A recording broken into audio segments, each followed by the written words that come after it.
Only Use Me Blade on the raid. There's about 6 maps I love, 2 maps I hate, and the other ones I'm like, whatever. This is a 16 kill search and destroy game, and at the end of it, I felt like I was robbed. I felt like that's not right. That's not cool. And there's lots of people that complain. Oh, and it's all about, for me, search and destroy, since I like a quick action gameplay, it's all about opening routes and deciding what is the best route to take. And the people that you play against, once you take that opening route, you can assume that they're going to think that one, so you do another route, and that's the whole chess action and search and destroy that I enjoy. And during this game, you'll actually see me not be able to take an opening route. And the reason why is because I acquire, right now, because I haven't reached that orbital VSAT status, I haven't got that orbital VSAT card, that Blackbird in my pocket, I run care packages for my teammates. And so at the beginning of the round, I gotta call in the UAV and call down the care package. It's such a horrible, horrible life. Just kidding. But yeah, like, a lot of people, I know that a lot of people complain about the game. Sit down. And also, one thing I did notice is I muted everybody in the lobby. I just said, mute all, everybody, see what I can do. And I noticed I played a lot better. I focused. The sound isn't great in Call of Duty Black Ops 2, but I was able to focus and I was able to get it down. So, 16 kills in a search and destroy game, and I don't want to spoil it, but I didn't win, okay? No one really won. And it reminded me of when Modern Warfare 2 came out around the same time. I was playing on Quarry, and which is another, to me, Quarry was an awesome level, and I should have got that guy, but he got snipped. Anyways, but I remember I had a game on Quarry where I went like 15-6 and still lost. And so I'm going to link that to you guys in a video response. And so you guys can check that out, a little old school nostalgia, Modern Warfare 2 Blade action. And that's pretty much about it. So I get this guy, I get that Bloodthirsty, I get my counter UAV, I get my care package, I know not to call it into the next round. And I'm focused, I've muted everyone, I'm in that Call of Duty zone where I'm taking it really seriously. Now, the whole thing with people saying the whole skill-based matchmaking thing, I never really had an issue with it because I know majority of the time when I'm playing against fairly good players, and I do okay. Those aren't YouTube games. Those aren't exciting to watch. The Seahawks, like, it's kind of funny because it's a polar opposite. Like, blowouts in Call of Duty and shitting on bad people is fun to watch. The Seahawks game yesterday when they crapped on the Cardinals like 58-0 or whatever. By the time the fourth quarter came around, we're like, okay, we get it. Like, we're better than them. Let's just speed it up. It's like garbage time. And right there, I had to call my stuff and call my care package. And honestly, I think that ruined my vibe, that ruined my chi, and it ruined my initial rushing route. Because now the points that I would... Here's the thing, and actually I'm going to cut out... I'm not even going to super fast mode it. I'm just going to cut out the spectating stuff altogether. But see my initial route, like right here. I jump up over here, I kind of go along this edge, and then I make a decision if I'm going to go left, and I do decide to go left, and sometimes I either go left or right, catch that guy, got lucky.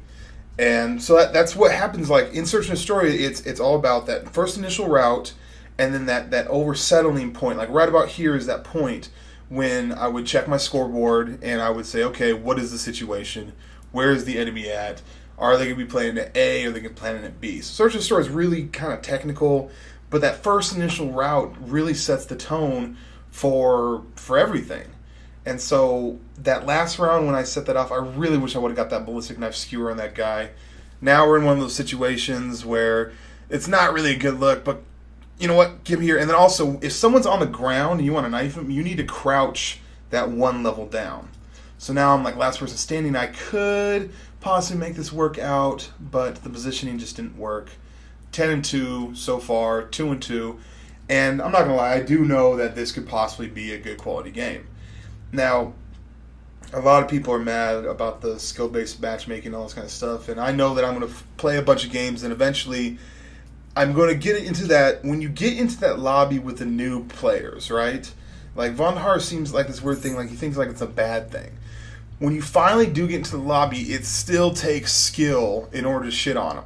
Okay? At least with a knife. I don't know about with a ray gun or whatever, but like I do know that when the stars align and you have a decent connection and you're playing against bad players, and to absolutely destroy them, you still need to execute. Does that make sense? Like, the Harlem Globetrotters, when they play, obviously, it's not set up, but, like, obviously they're not, like, playing their hardest off. So it's, like, good basketball players versus, like, average ones.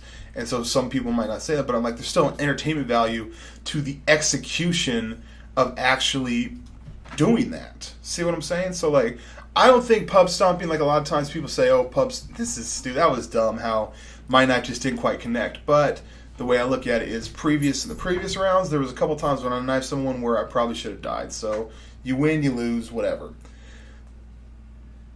The actual execution of stomping on noobs, I think, is still a skill set. Like, think about it. Like, let's say you take your favorite commentator, okay? Like, for as far as gameplays, mine's probably Marka J.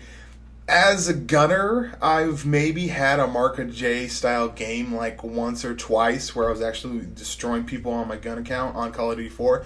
Take a seat.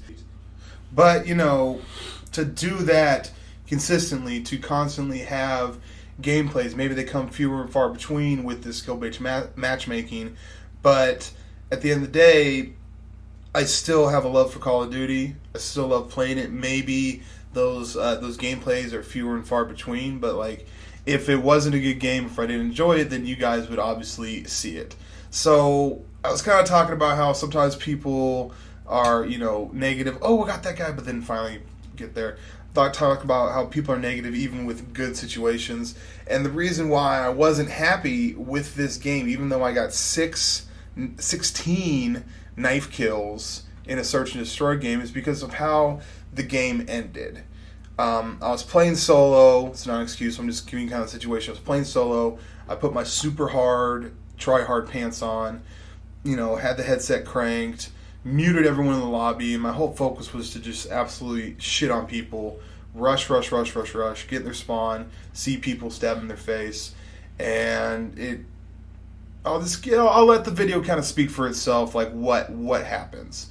So rush in here, kind of see where the enemies are at, see that guy. I don't know how I missed that ballistic knife. Get him, get killed. So now I have 16 kills. I think it's actually the same score as my Quarry game that I'm going to link you to. But now I'm just like, okay, let's see if we win, see if we lose. I left it all out there on the Call of Duty battlefield, and some nerd decides that he didn't like this game, and this kind of happened. Watching snippers, and connection has been lost. Von Har! Peace and buggers.